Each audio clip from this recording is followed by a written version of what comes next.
तो हमारे पास बेटा क्या है, देखिए सरफेस केमिस्ट्री का हम आखिरी पार्ट पे पहुंच गए हैं, जो है हमारा कॉलोइडल केमिस्ट्री। इसको हम कॉलोइडल स्टेट भी बोलते हैं और कॉलोइडल केमिस्ट्री भी बोलते हैं। तो कॉलोइडल केमिस्ट्री के अंडर हमको क्या पढ़ना है, थोड़ा मेरे साथ आप लोग सिलेबस लिख लीजिए। जो आपका ये सिलेबस है, रिवाइज्ड न्यू सिलेबस है, उसके अंडर में हमें क्या क्या पढ़ना है कॉलोइडल केमिस्ट्री के। तो पूरा कॉलोइडल केमिस्ट्री पढ़ना है अच्छे से, पर फिर भी उसके अंडर से कुछ अच्छे अच्छे पॉइंट्स मैंने निकाले हैं। पहला पॉइंट हमें पढ़ना है difference between colloid and true solution. तो कॉलोइड, भाई साहब कॉलोइड ऐसा क्या चीज है जो हमने उसको सॉल्यूशन से अलग रखा, हमने उसको सॉल्यूशन चैप्टर में नहीं पढ़ा। तो difference from true solution, true solution से ये कितना अलग है, इसके बारे में हमें पढ़ना है। लिखते जाओ मेरे साथ सिलेबस, ये है हमारा सिलेबस। कविता, अमित, विश्वजीत सब लिखते जाओ सिलेबस। तो डिफरेंस फ्रॉम ट्रू सॉल्यूशन पहला पॉइंट निकला। फिर हमें दिखना है कॉलोइड्स एंड टाइप्स ऑफ कॉलोइड्स। ओके, फिर हमें देखना है कॉलोइड्स एंड टाइप्स ऑफ कॉलोइड्स, उसके अंडर में क्या क्या आता है। ओके,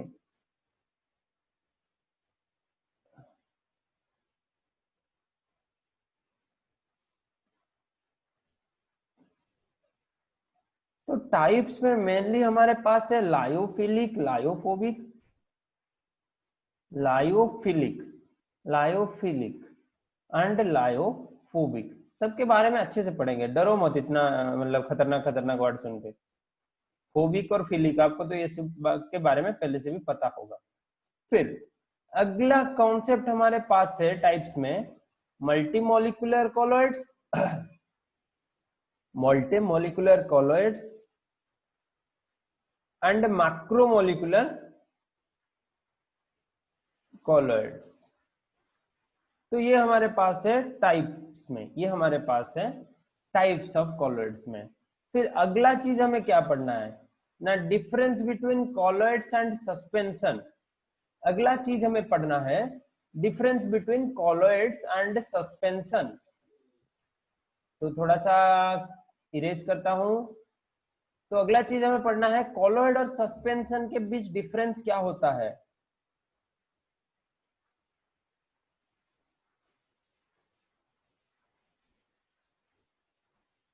बारिश का मौसम है, बाहर से अगर कोई बारिश का साउंड मेरे ये से आ रहा है तो आप लोग इग्नोर कीजिए।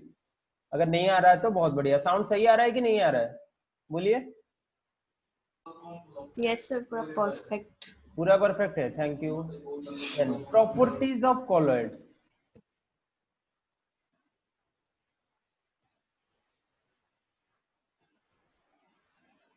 आखिरी पार्ट में हमें इस चैप्टर के एंड में हमें पढ़ना है प्रॉपर्टीज ऑफ कॉलोइड। कौन सा प्रॉपर्टीज में हमें मेनली फोकस करना है, जिससे हमारा क्वेश्चन आता है एग्जाम में।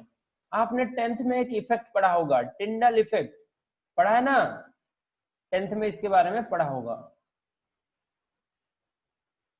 फिर ब्राउनियन मूवमेंट, एक पार्टिकल जब मूवमेंट करता है, एक छोटा सा पार्टिकल, तो उसको हम बोलते हैं ब्राउनियन मूवमेंट में वो होता है, ब्राउनियन मोशन में होता है, या फिर ब्राउनियन मूवमेंट में होता है, या फिर जिगजैग मोशन वो करता है, ब्राउनियन मूवमेंट। ओके, लिखते जाओ मेरे साथ, मैं पूरा लिख रहा हूँ अच्छे से, आप लोग लिखते जाओ। फिर तीसरा पॉइंट में हमें पढ़ना है इलेक्ट्रोफोरेसिस।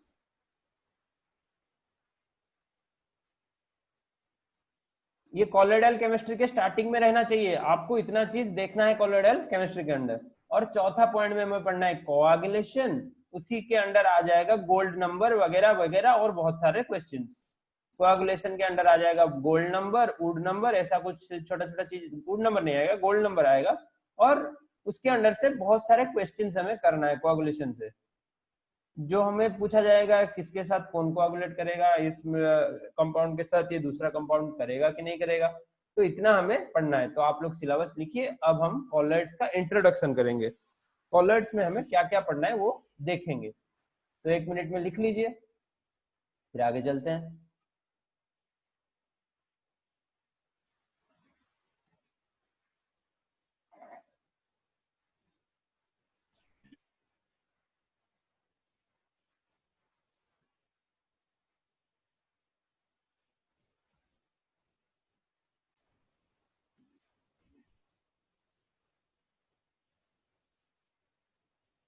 तो यहां से हम शुरू करते हैं क्लासिफिकेशन ऑफ कॉलॉइड्स। तो क्लासिफिकेशन कॉलॉइड्स को हम कैसे क्लासिफाई करते हैं? पहला चीज है कि colloids are classified on the basis of certain criteria. तो क्राइटेरिया में 3 चीजें, उससे पहले देखते हैं ऊपर कुछ छोड़ दिया कि हमने कॉलॉइड का। हाँ, तो देखिए यहाँ पर कॉलॉइड के बारे में बताया गया है, तो पहले आप डेफिनेशन लिखिए, फिर उसके बाद हम क्लासिफिकेशन करते हैं। तो यहाँ पर देखिए लिखा गया है, colloid is a heterogeneous system in which one substance is in dispersed phase and another substance is called dispersed medium. तो हम सॉल्यूशन में क्या बुलाते थे? सॉल्यूशन में दो पार्ट को हम क्या बुलाते थे? एक को सॉल्यूट बुलाते थे, दूसरे को सॉल्वेंट बुलाते थे। तो यहाँ पर कॉलॉइड के केस में वही दो टाइप के चीज होंगे। तो पहला चीज होगा डिस्पर्स्ड मीडियम। पहला चीज होगा डिस्पर्स्ड मीडियम, जो कि सॉल्वेंट के समान होगा, उसको हम बोलेंगे डिस्पर्स्ड मीडियम। और उसके ऊपर जो पार्टिकल्स रहेंगे कॉलॉइड्स के आकार में, उसको हम बोलेंगे डिस्पर्स्ड फेज। Dispersed phase. तो आप डेफिनेशन में ये लिखेंगे कि colloid is a heterogeneous system in which one substance is called dispersed phase as very fine particles and in another substance called dispersed medium। तो आपको डिस्पर्स फेज और disperse medium के बारे में कुछ आइडिया लगा होगा जब हमने उसको कंपेयर किया सॉल्यूट और सॉल्वेंट के साथ। तो अपना जो डिस्पर्स्ड मीडियम है वो होगा सॉल्वेंट के समान और डिस्पर्स्ड फेज होगा सॉल्यूट के समान। तो मीडियम हमें ज्यादा चाहिए होगा और उसके ऊपर जो फाइन पार्टिकल्स डिस्पर्स्ड हुए होंगे उसको हम बोलेंगे कॉलॉइडल सॉल्यूशन। हाँ कि नहीं? यहां तक आपको समझ आ गया होगा शायद।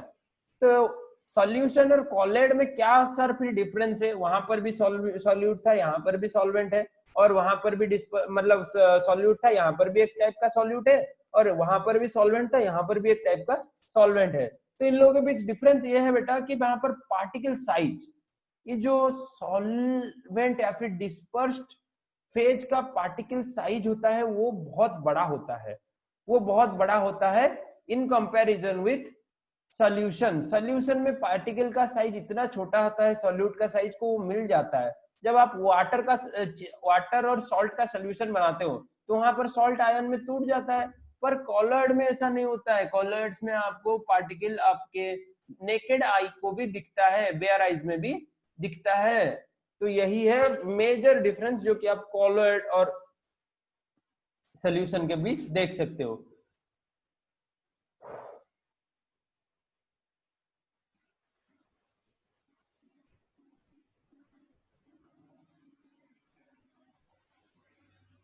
तो यहां पर देखिए साफ साफ लिखा गया है, इन कॉलॉइड्स द डिस्पर्स्ड फेज में consist of particles of a single macromolecule. इतना बड़ा बड़ा मॉलिक्यूल रह सकता है, मैक्रोमोलिक्यूल। मैक्रोमोलिक्यूल हम किसे बोलते हैं? जिसका साइज बड़ा होता है 10⁻⁻⁶ मीटर से, ओके, या फिर 1 से 1000 नैनोमीटर तक वैरी करता है जिसका रेडियस, या फिर हाँ रेडियस ही आप समझिए, यहाँ पर डायमीटर दिया गया है, आप रेडियस समझिए, कोई बात नहीं, इमेजिनेशन करने में एक ही चीज है।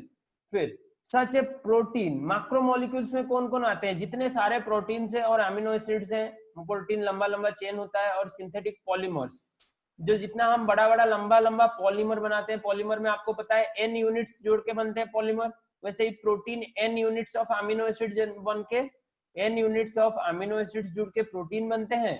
ये फंडा समझ आया कि नहीं समझ आया? बिल्कुल नया चीज है, बायो जिसके पास बायो नहीं है उसके लिए नया चीज है। देखो n number of amino acid जोड़ के प्रोटीन बनते हैं, और यहाँ पर n यूनिट्स ऑफ मोनोमर जुड़ के पॉलीमर बनाते हैं। तो ये एक बड़ा सा मैक्रोमोलिक्यूल हो गया। तो ये जब हम डिस्पर्स मीडियम में डालेंगे इसको हम बोलेंगे कॉलॉइडल सॉल्यूशन। तो यहाँ पर आप ये लिखिए, द रेंज ऑफ डायमीटर्स और radius between is in between 1 to 1000 nanometre, या फिर 10⁻⁻⁹ से 10⁻⁻⁶ मीटर तक वैरी करेगा। बराबर, यहां तक लिख लीजिए। फिर हम अगले पार्ट में चलेंगे।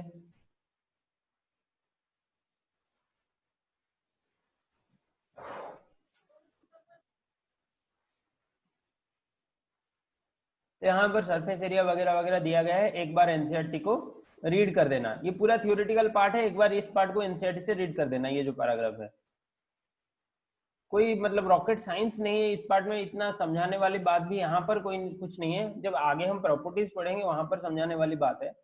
ओके,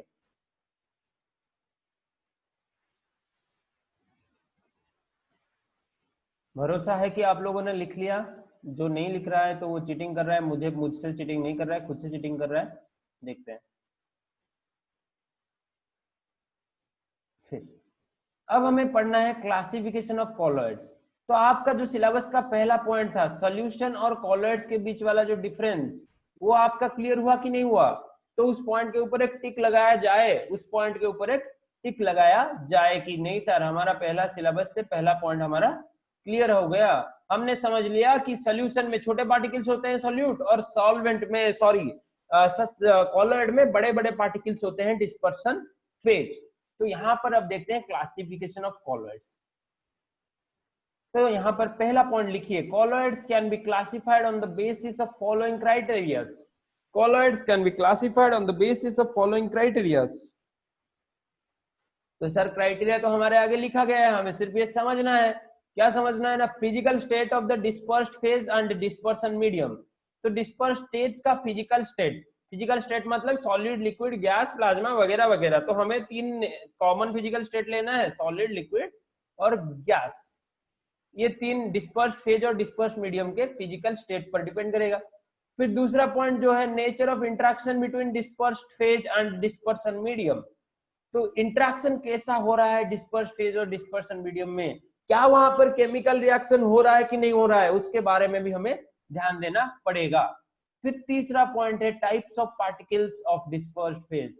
तो डिस्पर्स्ड फेज में कैसा पार्टिकल है उसके ऊपर भी हमारा पड़ेगा कि कॉलॉइड कैसा बनेगा अपना।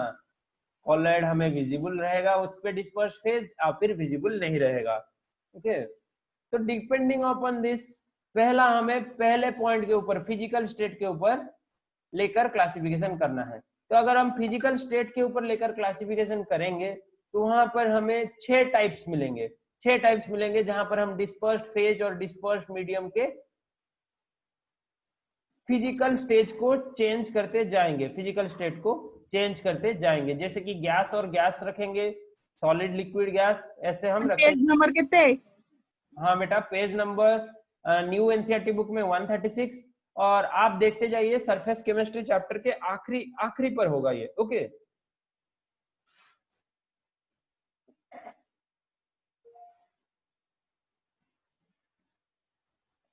तो इस टेबल को कॉपी में बनाने की कुछ जरूरत नहीं है, आपके बुक में रह सकता है। इस चैप्टर को आपको पूरा बुकवार पढ़ना होगा, बुक से ही पढ़ना होगा। तो यहाँ पर देखिए, जब डिस्पर्स्ड फेज, कंफ्यूज नहीं होना, ये सॉल्यूट है। अगर हम इसको सॉल्यूशन से कंपेयर करते जाएंगे तो हमें याद रह जाएगा ये सॉल्वेंट है, डिस्पर्सन मीडियम सॉल्वेंट है। और कॉलॉइड्स वहां पर टाइप्स ऑफ सॉल्यूशन था, यहाँ पर टाइप्स ऑफ कॉलॉइड है। देखो सॉल्यूशन चैप्टर में भी ऐसा ही एक टेबल था, बराबर ऐसा ही एक टेबल था, आपको याद होगा। ओके, बराबर ऐसा एक टेबल था। तो यहाँ पर देखिए dispersed phase solid, disperse medium solid, तो उसको क्या बोलते हैं? यही तो है एग्जाम का क्वेश्चन, उसको बोलते हैं सॉलिड सॉल। तो सॉलिड सॉल का एग्जांपल है सम कॉलर्ड ग्लासेस जेमस्टोन। एग्जांपल आपको एक एक याद रखना है सब में से, बट ये जो नाम है ना उसका टाइप ऑफ कॉलॉइड, अगर ये दोनों ये हुआ तो इसका नाम क्या होगा? ये दोनों ये लिक्विड और सॉलिड मिले, सॉलिड और लिक्विड मिले, डिस्पर्स्ड फेज है सॉलिड, डिस्पर्स्ड मीडियम हुआ लिक्विड, तो उसको बोलेंगे हम सॉल। जैसे कि हमारा पेंट्स आता है एशियन पेंट वगैरह, और सेल्फ फ्लूइड, सेल्फ फ्लूइड मतलब बॉडी में जो फ्लूइड हमारा है, प्लाज्मा अभी जो चल रहा है, प्लाज्मा थेरेपी ट्रेंड में है।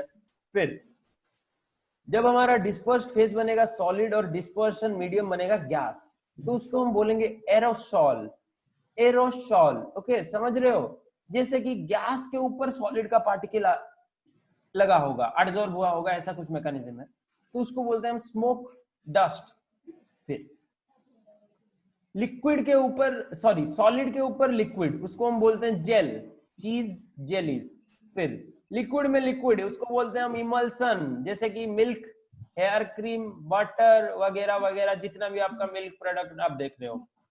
फिर लिक्विड गैस, मतलब गैस है हमारा डिस्पर्सन मीडियम जो ज्यादा अमाउंट में, उसके ऊपर लिक्विड। तो सर्दियों में जो फॉग आता है, मिस्ट आता है, क्लाउड आता है, इंसेक्टिसाइड स्प्रेस, ये सब होते हैं एरोसॉल। तो एरोसॉल आपको दो कॉमन पॉइंट मिल गए। जब भी आपका डिस्पर्सन मीडियम गैस होता है तो आप दिमाग बंद करके एरोसॉल लिख के आ जाना। जब भी आपका डिस्पर्सन मीडियम गैस होता है तब आपको एरोसॉल लिखना है, समझ रहे हो। जब आपका डिस्पर्सन मीडियम लिक्विड होता है तो वहां पर सॉलिड नहीं लिखना है, सिर्फ सॉल लिखना है। और जहां पर आपका डिस्पर्सन मीडियम सॉलिड होता है उसको आपको दिमाग में आंख बंद करके सॉलिड सॉल लिख देना है। तो वहां पर आपका डिफरेंस कहाँ से आता है ना, ये इस लिक्विड वाले पॉइंट में डिफरेंस आता है, इस लिक्विड वाले पॉइंट में डिफरेंस आता है।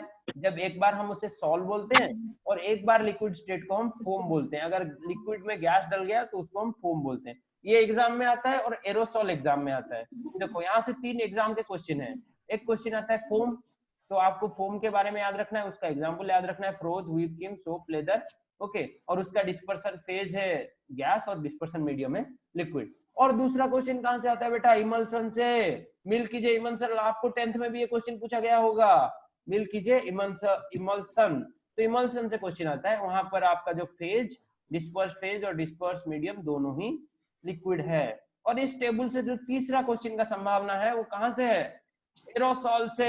यहाँ पर आपको कंफ्यूज करेगा, आपको पूछेगा example, give an example of aerosol where dispersion phase is liquid and dispersed medium is gas। तो आप कौन सा एग्जांपल दे दोगे, डस्ट दे दोगे, पर ये गलत हो जाएगा क्योंकि ना ये भी एरोसॉल है और ये भी एरोसॉल है। पर आपको साफ साफ लिखा होगा जहां पर लिक्विड होगा डिस्पर्सन फेज, तो वहां पर आपको ये एग्जांपल देना होगा, फॉग, मिस्ट, क्लाउड, स्प्रे। तो ऐसे आपको इस टेबल से बहुत सारे क्वेश्चन ट्रिक करके पूछता है, आपके बोर्ड्स में भी आता है और नीट और जेई मेन के पुराने क्वेश्चंस में भी आता है। जेई मेन में अभी ऐसा क्वेश्चन नहीं आ रहा है, बट नीट में आएगा ही आएगा ऐसा क्वेश्चन एक तो। ओके, तो ये टेबल बहुत ही ज्यादा इंपॉर्टेंट है सारे बच्चों के लिए जो पढ़ रहा है फ्यूचर के लिए और जो बोर्ड पास करने के लिए पढ़ रहा है। यहाँ से 1 मार्क का क्वेश्चन श्योर, यहाँ से 1 मार्क श्योर है। तो लिख लो इस टेबल को, मतलब दिमाग में वेरी वेरी इंपॉर्टेंट डाल दो। और कैसे पढ़ना है तो मैंने आपको समझा दिया, हाँ कि नहीं। किसी को इस टेबल में से कुछ डाउट है तो मुझे अभी आप लोग पूछ सकते हो। इस टेबल में से किसी को कुछ डाउट, पूछो पूछो जल्दी पूछो, टेबल में से किसी को कुछ डाउट।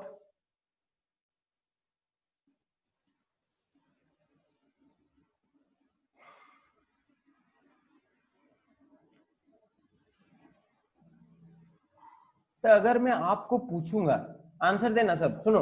अगर मैं आपको पूछूंगा कि मेरे पास भाई साहब डिस्पर्सन मीडियम है गैस और डिस्पर्स्ड फेज भी है गैस, तो वहां पर क्या बनेगा। यहाँ पर तो सर ऐसा कुछ ऑप्शन ही नहीं है, डिस्पर्स्ड मीडियम भी गैस, डिस्पर्सन फेज भी गैस, तो वहां पर क्या बनेगा, वो कॉलॉइड बनेगा कि नहीं बनेगा, पहला पॉइंट वो आपको देखना है। तो ये आपके लिए होमवर्क रहा, कॉपी में लिखो, कॉपी में लिखो, when dispersion phase is gas and dispersion medium is gas। तो वो पहला चीज आपको लिखना है, वो कॉलॉइड बनेगा कि नहीं बनेगा। वो कॉलॉइड बनेगा कि नहीं बनेगा आपको पहला चीज देखना है, उसके बाद आपको एग्जाम्पल ढूंढना है। होमवर्क लिखो बेटा, एनसीईआरटी में मिल गया तो बहुत बढ़िया, अगर नहीं मिला तो आपको डिटेल में ढूंढना पड़ेगा गूगल से। थोड़ा तो आप काम करो, सब काम क्या मैं ही करूंगा। तो होमवर्क लिख लिया होगा, लिख लो कि नहीं, होमवर्क लिख लो। हाँ सर। ओके, बहुत बढ़िया।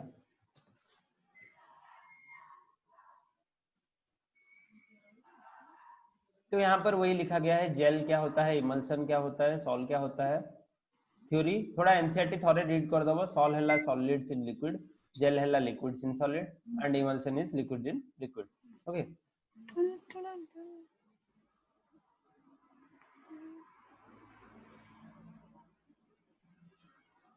तो ये हो गया हमारा पहले पॉइंट के अनुसार क्लासिफिकेशन, पहले पॉइंट के हिसाब से हमने क्लासिफाई कर लिया।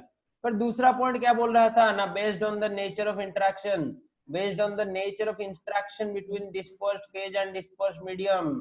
कौन है ये एनोटेटर जो ये कर रहा है, रेड पेन में आग लगा रहा है यहाँ पर, कौन है वो। तो classification based on nature of interaction between the dispersed phase and dispersed medium. तो यहाँ पर देखिए 2 टाइप का इंटरेक्शन होता है, देखो आपके और मेरे बीच में दो टाइप का इंटरेक्शन हो सकता है।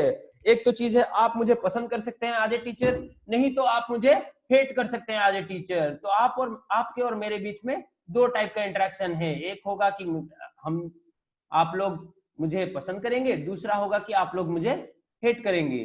तो ये दोनों टाइप का इंटरेक्शन यहाँ पर भी होता है, डिस्पर्स्ड फेज और डिस्पर्स्ड मीडियम में। पहला वर्ड आपको दिया गया है लायोफिलिक। लायोफिलिक मतलब लिक्विड लविंग, या फिर सिंपल वर्ड में बोलेंगे वाटर लविंग। वाटर लविंग के लिए हाइड्रोफिलिक वर्ड है, लायोफिलिक वर्ड है लिक्विड लविंग। तो जहां पर डिस्पर्स्ड मीडियम को डिस्पर्स्ड फेज इंटरेक्शन करता होगा, मतलब उसके बीच अच्छा इंटरेक्शन होगा, वहां पर हम वर्ड यूज करेंगे लायोफिलिक। पर लायोफोबिक कहां पर यूज कर सकते हैं हम? जहां पर लिक्विड को हेट करता होगा हमारा डिस्पर्स्ड मीडियम, जहां पर लिक्विड को हेट करता होगा हमारा डिस्पर्स्ड मीडियम। तो इस तरह हम दो टाइप में ये करते हैं, डिवाइड करते हैं। तो पहला है लायोफिलिक, जो सॉल्वेंट के साथ अट्रैक्ट करता है dispersed phase, dispersed medium. But एक होता है लायोफोबिक, जिसका नाम है सॉल्वेंट रिपेलिंग। तो यहाँ पर आप लिख सकते हैं कि based on the classification interaction between the particles, हमें दो टाइप में डिवाइड किया गया है। पहला है लायोफिलिक और दूसरा है लायोफोबिक। बराबर ये समझ आ गया कि नहीं समझ आ गया? ये कौन है भाई रेड वाला परेशान कर रहा है? शो एनोटेटर्स नेम कौन कर रहा है, बता दो भाई।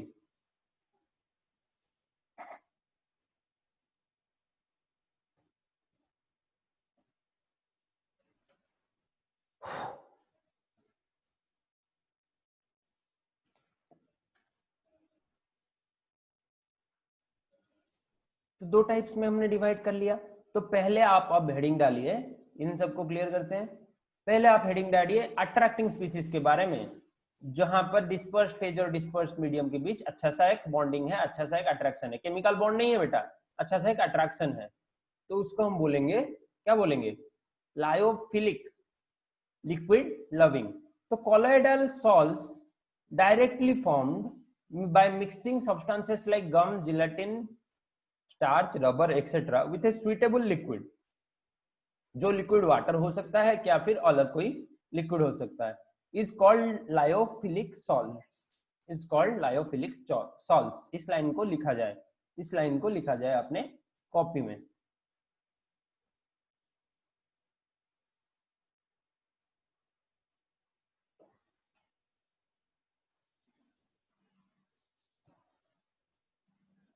These salts are called reversible salts. These salts are called reversible salts. Why?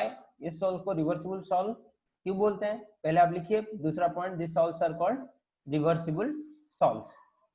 Okay, because this salt dispersed medium is separated from dispersed phase say by evaporating, and salt can be reinstituted by simple remixing with the dispersion medium. तो यहाँ पर एक छोटा सा factor है, जो liquid part है हम उसको इवापोरेट कर सकते हैं, हमें अपना डिस्पर्सन मीडियम इवापोरेट हो जाएगा, डिस्पर्स फेज हमें मिल जाएगा, और फिर हम उसको डिस्पर्सन मीडियम के साथ और एक बार ऐड करके फिर से सॉल्ट बना सकते हैं। तो ये प्रोसेस एक रिवर्सिबल प्रोसेस बन गया, ये प्रोसेस एक रिवर्सिबल प्रोसेस बन गया।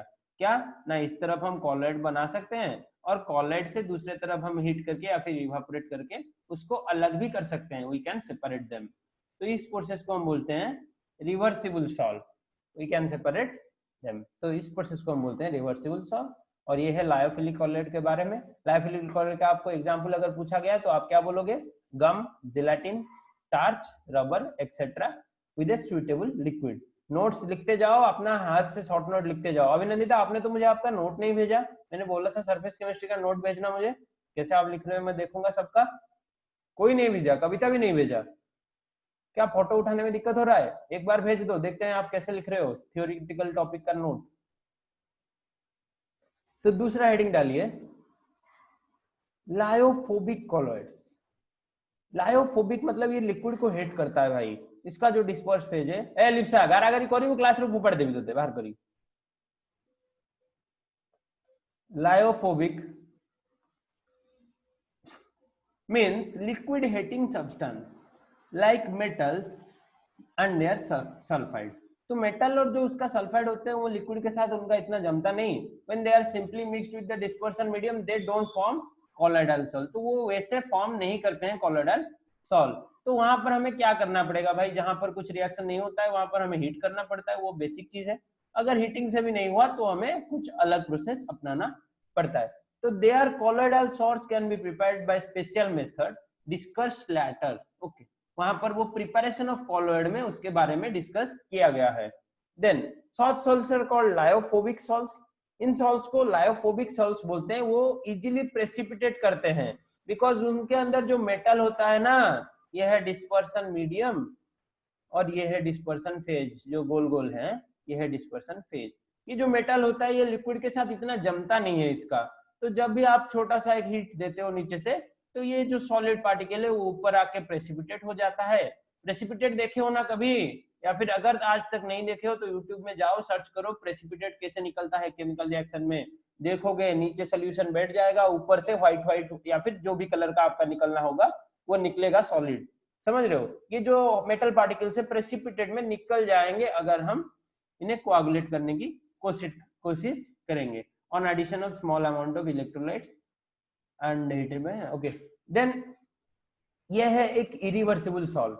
देखिए इसको बनाना इजी नहीं है, अगर एक बार बना दिया तो आप इसको रिवर्सिबल नहीं कर सकते, आप फर्दर इजीली नहीं पा सकते अपना जो होता है वो डिस्पर्सन मीडियम और डिस्पर्सन फेज अलग अलग, बिकॉज यहाँ पर सिंपली लिखा गया है they don't give back the colloidal salt by simply addition of dispersion medium, hence these salts are called irreversible salts। तो ये पॉइंट लिखा जाए, ये पॉइंट इंपॉर्टेंट है, ये पॉइंट आपको नोट में लिखना चाहिए।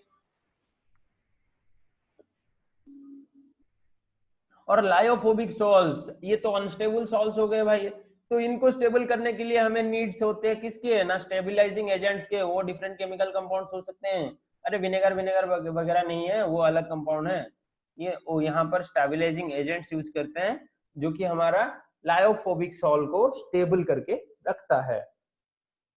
होप आप लोगों को ये समझ आ गया होगा।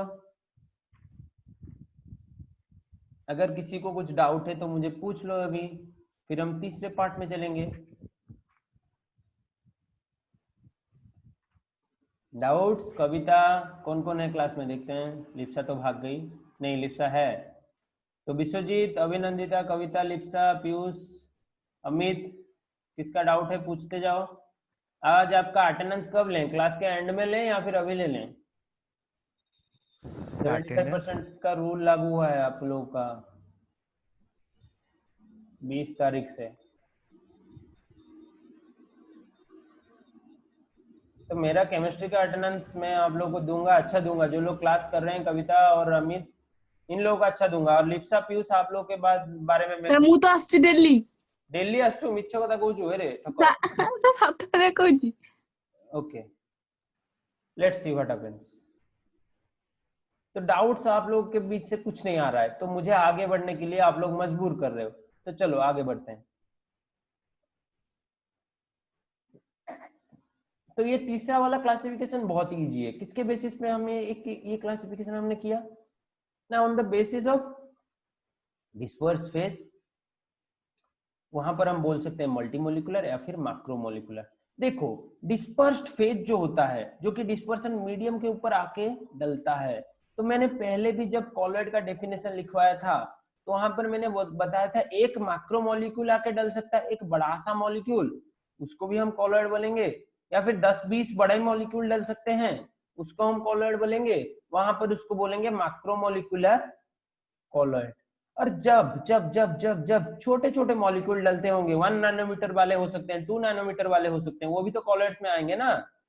पर वहां पर बहुत सारे मॉलिक्यूल्स होंगे, छोटे छोटे मॉलिक्यूल्स होंगे जो कि डिस्पर्स्ड फेज में आएंगे, और पर बहुत सारे होंगे मिलियंस बिलियंस में, तो इसको हम बोलेंगे मल्टी मॉलिक्यूलर कॉलॉइड।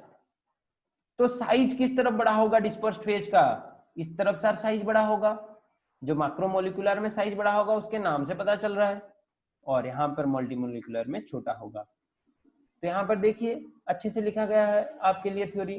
क्या लिखा गया है, अरे थ्योरी पाठ सब बोर होना तो ए बोर हेले कहबो सर बोरिंग लागुची टिके कोन गप गप कहंतु, बोर हेले कहबो थ्योरी पाठ बोर हे जाउतो तुम माने okay a large number of atoms or smaller molecules of a substance aggregate together to form a species having size of colloid range। तो colloid के रेंज में आना है हमें, बहुत सारे स्मॉल मॉलिक्यूल्स एग्रीगेट करके ये हमें रेंज देते हैं।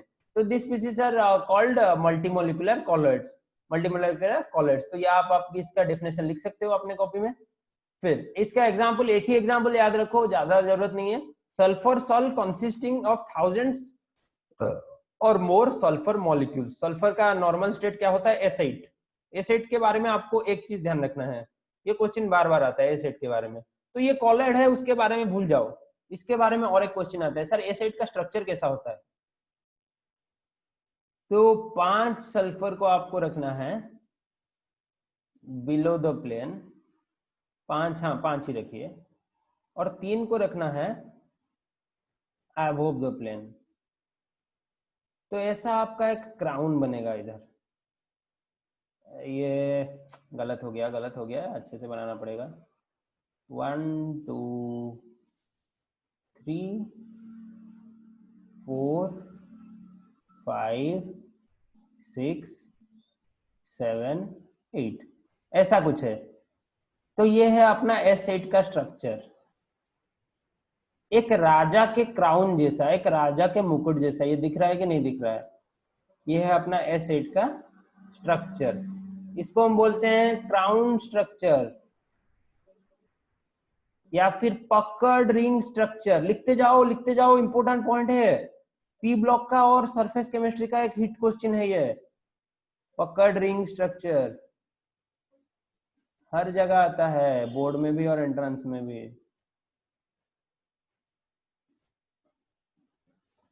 तो मल्टीमोलिकुलर कॉलॉइड का आपने डेफिनेशन लिखा होगा और उसके बाद उसका एक छोटा सा एग्जांपल लिखा होगा कि sulphur salt containing thousands of acid sulphur particles, sulphur molecules. Okay, फिर हम चलते हैं मैक्रोमोलिकुलर कॉलॉइड्स में। मैक्रोमोलिकुलर कॉलॉइड्स में सर बड़े बड़े साइज के पार्टिकल्स होंगे, जैसे कि प्रोटीन्स और पॉलीमर्स।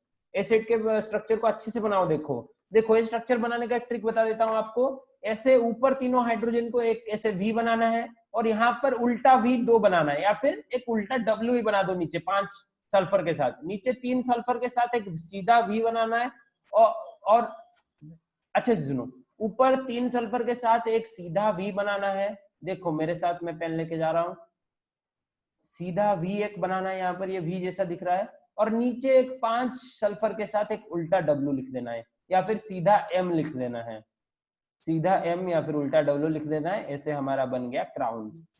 भाई ऐसा ही क्राउन पहनते थे पुराने जमाने के ब्रिटिश वगैरह, तो इसलिए इसको बोल रहे हैं हम पकड़ रिंग स्ट्रक्चर या फिर crown ring structure. Okay, acid. फिर S6 भी है इसका भाई, वो भी ऐसा कुछ स्ट्रक्चर देगा, पर उसके बारे में अभी हमें पढ़ने की जरूरत नहीं है, इसको हम पी ब्लॉक में पढ़ेंगे। और ये सल्फर का सबसे स्टेबल ये होता है, ये सल्फर का सबसे स्टेबल मॉलिक्यूल होता है और स्टैंडर्ड स्टेट होता है। इसका स्ट्रक्चर होता है रोम्बिक और मोनोक्लिनिक भी हो सकता है। अभिनंदिता, व्हाई आर यू भागिंग from the class? Hello Abhinandita, आप बार बार क्लास से कहाँ भाग रहे हो? सर मोर एग्जिट ही जाउची। कौन है जाउची? एग्जिट ही जाउची माने लीव ही जाउची। केमिति हाथ बज जाउची ना जानी जानी? ना जानी बुझी। हां जानी बुझी काई करी सर? अब केमिति होची कोन?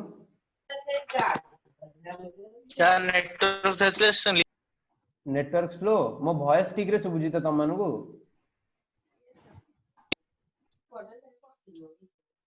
तो बेले बेले वॉइस ठीक है, वॉइस तो टोटली लिंक नो। ओडे जंगल भीतर रहउछो